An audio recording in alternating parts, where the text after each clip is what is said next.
పూరి జగన్నాథుడి రత్న భాండాగారం తెరుచుకుంది. రత్న భాండాగారంలోని 2 రూములు వెంటనే తెరుచుకోగా 3వ రూమ్ మాత్రం తాళం చెవి మొరాయించినట్టుగా తెలుస్తోంది. 46 ఏళ్లుగా తెరవకపోవడంతోనే మొరాయించినట్టుగా చెప్తున్నారు అధికారులు. అయితే ఎట్టకేలకు 3వ రూమ్ను కూడా తెరిచినట్టుగా సమాచారం. దీనిపై జస్టిస్ విశ్వనాథ్ కమిటీ ఎటువంటి అధికారిక ప్రకటన కూడా ఇప్పటివరకు చేయలేదు. రత్న భాండాగారంలోని 3 రూముల్లోనూ నగల లెక్కింపు ప్రక్రియ ప్రస్తుతం జరుగుతున్నట్టుగా సమాచారం.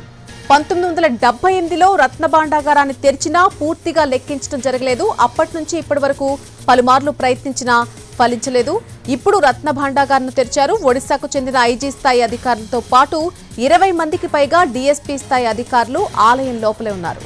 ర్యాపిడ్ యాక్షన్ ఫోర్స్ ఆలయ ముఖద్వారం ప్రాంతాన్ని తమ ఆధీనంలోకి తీసుకుంది. 5 ప్రత్యేక బాక్సులను లోపలికి పంపించడం జరిగింది. రత్న భాండాగార్లో తీసినటువంటి నగలు, వజ్ర వైఢూర్యాలను ఆ బాక్సుల్లో ఉంచుతారు. ఈ ప్రక్రియను మొత్తం కూడా ఒక వీడియో రికార్డింగ్ చేస్తూ ఉన్నారు. నగలను ప్రత్యేక బాక్సుల్లో ఉంచి ప్రత్యేకమైన గదులకు తరలిస్తారు. ఇక పాడుపడినటువంటి 2 రూమ్లకు మరమ్మతులు చేసే అవకాశం కూడా కనిపిస్తోంది. ముహూర్తం ప్రకారం 1:28 రత్న భాండార్ను తెరిచారు. స్పెషల్ టీం పర్యవేక్షణలోనే రత్న భాండార్లోని నగల లెక్కింపు ప్రస్తుతం జరుగుతుంది. ఇక ఒడిశాకు చెందిన ఎస్డీఆర్ఎఫ్ తో పాటు ర్యాపిడ్ యాక్షన్ ఫోర్స్ ఆలయం ముందు భారీగా మోహరించింది. ఎటకేలకు ఒడిశాలోని పూరి జగన్నాథుడి రత్న భాండాగారం తెరుచుకుంది. ప్రత్యేక పూజలు చేసిన తర్వాత మధ్యాహ్నం 1:28 ఈ రహస్య గదిని తెరవడం జరిగింది. మొత్తం 11 మంది మాత్రమే గది లోపలికి వెళ్లారు.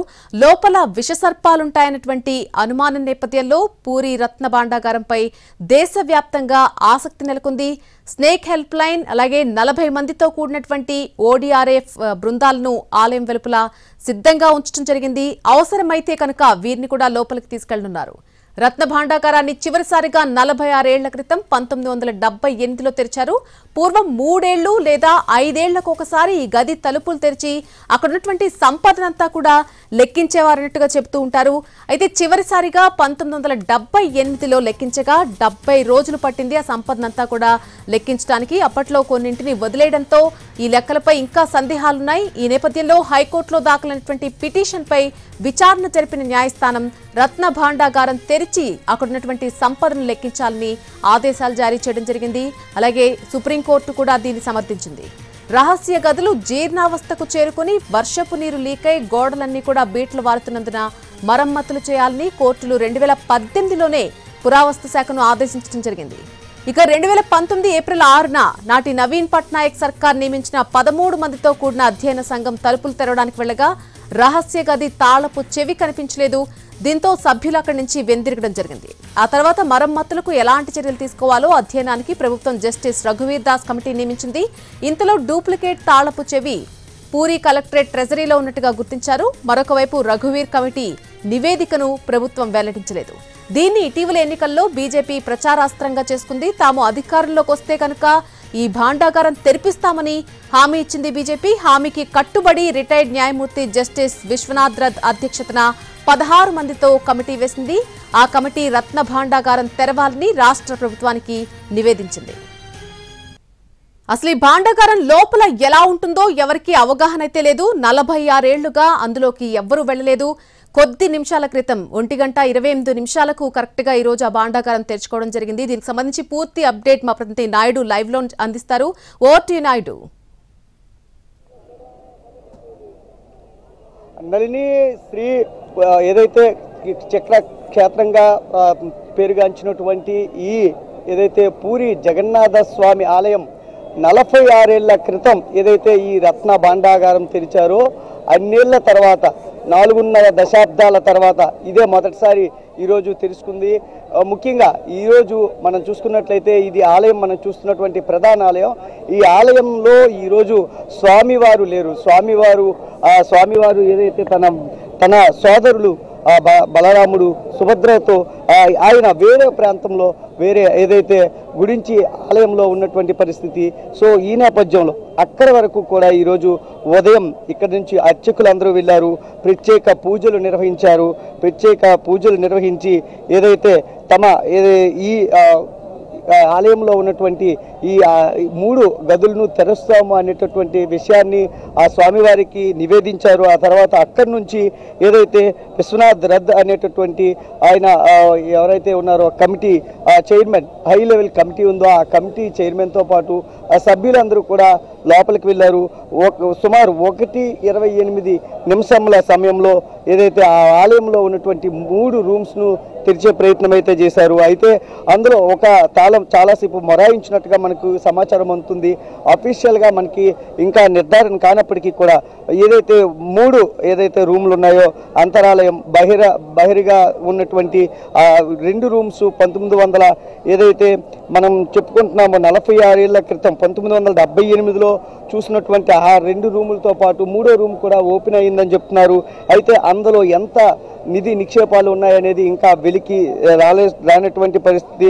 రత్న భాండాగారాన్ని చివరిసారిగా 46 ఏళ్ల క్రితం తెరిచారు. ఇప్పుడు ఏదైతే ఆ ఉన్నటువంటి ఆ నిధి నిక్షేపాలన్నింటినీ కూడా ఒక పెట్టెల్లో ప్రత్యేకంగా తయారు చేసినటువంటి 5 పెట్టెల్లో వేసి బయటకు తెచ్చేందుకు అన్ని ఏర్పాట్లు చేస్తూ ఉన్నటువంటి పరిస్థితి మనం చూస్తాము. అయితే ఒక్కసారి 2 పనులు కూడా చేయబోతున్నారు. ఈ ఏదైతే ఉన్నటువంటి నిధులు, ఏదైతే మనకు ఉన్నటువంటి బంగారాభరణాలు, వీటన్నిటిని లెక్కించడం ఒక పని చేస్తూ ఉన్నారు. మరోవైపు అంతరాలయంలో దెబ్బతిన్నటువంటి ఆ గదులను పూర్తిగా రీమోడల్ చేసేటటువంటి పని, ఈ 2 కూడా ఒకేసారి చేసేందుకు అధికారులు మొత్తం సన్నద్ధం చేస్తున్నారు. మొత్తం కూడా లెక్కింపు ప్రక్రియ కూడా ఎన్ని రోజులు జరుగుతుందని మనము ఇదిమిద్దంగా చెప్పలేము. గతంలో ఏదైతే ఈ ఆలయంలోకి సంబంధించినటువంటి ఆలయం తెరిచినప్పుడు 1978లోనే 70 రోజులకు పైగా సమయం పట్టింది. ఆలయంలో ఉన్నటువంటి నిధి ఎంత ఉంది, ఏంటి, ఈ బంగారు ఆభరణాలు, ఇతరత్ర ఏదైతే వజ్ర వైడూర్యాలు కానీ ఇతర ఉన్నటువంటి అన్ని ఆభరణాలు లెక్కించడానికి 70 రోజుల సమయం పట్టింది. ఇంకా ఈ రోజు ఏదైతే తెరుచుకున్నటువంటి నేపథ్యంలో ఎన్ని రోజులు ఈ లెక్కింపు ప్రక్రియ అనేది కొనసాగుతుందనేది ఒక చర్చగా మారింది. ముఖ్యంగా ఏదైతే పురావస్తు శాఖ అధికారులు కానీ ఇటు ఆర్కియాలజికల్ డిపార్ట్మెంట్ సంబంధించినటువంటి అధికారులు ఉన్నారు. మరోవైపు ఈ ఏదైతే వచ్చేటటువంటి బంగారం కానీ వజ్ర వైడూర్యాలు కానీ ఆనాటి శతాబ్దాల క్రితం ఉన్నటువంటి విలువను లెక్కించేందుకు కూడా కొత్త ప్రత్యేకమైనటువంటి వ్యక్తులను తీసుకొచ్చారు. ఏదైతే జస్టిస్ విశ్వనాథ్ రథ్ కమిటీ ఏదైతే 16 మందితో ఉన్నటువంటి కమిటీ ఏదైతే ఉందో ఆ కమిటీ మొత్తం కూడా లోపలికి వెళ్ళి ఆ లోపల ఉన్నటువంటి పరిస్థితిని మొత్తం కూడా సమీక్షిస్తున్నటువంటి పరిస్థితి. మొత్తం ఇక్కడ SDRF బలగాలతో పాటు మొత్తం మనం చూడొచ్చు ఈ ర్యాపిడ్ యాక్షన్ ఫోర్స్ బలగాలను కూడా ఇక్కడ సిద్ధం చేసి ఉంచినటువంటి పరిస్థితి మనం చూస్తున్నాము. పెద్ద ఎత్తున ఇప్పటికీ పూరికి రేపు ఏదైతే చివరి రోజు కాబట్టి రేపు రథయాత్రగా స్వామివారు ఇక్కడికి రానున్నటువంటి నేపథ్యంలో ఈ అక్కడ గుడించి నుంచి ఇక్కడ వరకు కూడా పెద్ద ఎత్తున ఏదైతే ఈ రథంతో పాటు ఈ లక్షలాదిగా భక్తులు వస్తారు, దానికి సంబంధించిన ఏర్పాట్లు మరోవైపు జరుగుతూ ఉన్నాయి. ఇన్ని ఏదైతే ప్రత్యేకతలు పూరిలో మనకి ఈరోజు కనిపిస్తూ ఉన్నాయి. ముఖ్యంగా ఏదైతే ఈరోజు జగన్నాథుడి అనుమతి కూడా తీసుకున్నారు ఈ అర్చకులు. స్వామివారి గుడి ఏదైతే అంతరాలయంలోకి వెళ్ళి ఏదైతే అంతరాలయం పక్కన ఉన్నటువంటి ఈ ఏదైతే ఆలయంలో ఉన్నటువంటి నిధి నిక్షేపాలన్నింటినీ కూడా లెక్కిస్తామని ఆ స్వామి ఆజ్ఞమాల తీసుకొని ప్రత్యేక పూజలు చేసిన తర్వాత మాత్రమే లోపలికి వెళ్ళారు. అయితే మనకి అందుతున్నటువంటి సమాచారం ప్రకారం ఇంకా ఈ లెక్కింపు అనేది ఇంకా కొద్ది రోజులు పట్టొచ్చు. కానీ ఇప్పటికీ ఉన్నటువంటి పెట్టెల్లోకి మొత్తం ధనరాశులన్నింటినీ కూడా తీసుకువచ్చి ఒక ప్రత్యేకంగా భద్రపరిచే ఏర్పాట్లు అయితే చేస్తున్నారని. ఇదైతే ఈ గుడి మనం చూసుకున్నట్లయితే 10వ శతాబ్దం 1778 సంవత్సరం అంటే 10వ శతాబ్దంలోనే ఈ ఆలయం నిర్మాణమైంది. అంతకు ముందు కూడా ఆలయం ఎన్నో ఏదైతే చరిత్ర అయితే మనకు కనిపిస్తుంది, ప్రాచీన పురాతన చరిత్ర ఉన్నటువంటి ఆలయం. కానీ ఏదైతే 1778లో నిర్మాణమైందో అప్పటి నుంచి కూడా ఈ ఆలయంలో ఆ రత్న భాండాగారాలు అనేవి ఉండడం మనం చూస్తూ ఉన్నాము. సో ఈ నేపథ్యంలో రత్న భాండాగారాలు లాస్ట్ 46 ఏళ్ల క్రితం తెరిచారు, ఇప్పటి వరకు తెరవలేదు. కాబట్టి తెరిచిన ఆ సమయంలో కూడా పూర్తిగా లెక్కలు లేవు కాబట్టి ఇప్పటి వరకు అసలు జగన్నాథుని ఆస్తులు ఎన్ని ఉన్నాయి ఏంటి అనే అంశం పైన సర్వత్రా కూడా ఉత్కంఠ నెలకొన్నటువంటి పరిస్థితి అయితే ఉంది నల్లి. ఇంకా మనకి అఫీషియల్గా ఏదైతే కమిటీ సభ్యులు ఎవరైతే ఉన్నారో వాళ్ళు లోపలే ఉన్నారు, వాళ్ళు ఇంకా బయటికి రాలేదు.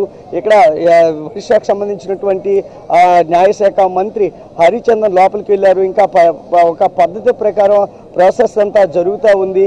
ఆర్కియాలజీ డిపార్ట్మెంట్ కానీ ఇటు అర్చకులు కానీ ప్రతి ఒక్కరి శాఖకి సంబంధించిన వాళ్ళ అభిప్రాయాలకు గౌరవిస్తూ ఏదైతే దేవుడు జగన్నాథ స్వామి ఏదైతే ఆజ్ఞను పాటిస్తూనే మేము ఈ కార్యక్రమాలు చేస్తున్నామని అయితే ఆయన చెప్పి వెళ్ళారు. ఇంకా పూర్తి వివరాలు అయితే రానున్నాయి. ఓవైపు అయితే మొరాయించిన తాళాన్ని కూడా తీసినట్టుగా మనకి తాజా సమాచారం ఉంటుంది. ఇంకా మొత్తం అన్నిటినీ కూడా భద్రపరిచి స్ట్రాంగ్ రూమ్స్లో భద్రపరుస్తారు. ఈ ప్రక్రియనంతా కూడా విజువలైజ్ చేస్తూ ఉన్నారు. ఈ లెక్కింపు ప్రక్రియతో పాటు దాని విలువను గణించే విషయాన్ని కూడా మొత్తం కూడా డిజిటలైజ్ చేసేందుకు ఒడిశా ప్రభుత్వం చేసేందుకు సన్నద్ధమవుతున్నటువంటి పరిస్థితి ఉంది నల్లి. Right Naidu, thanks for the live update.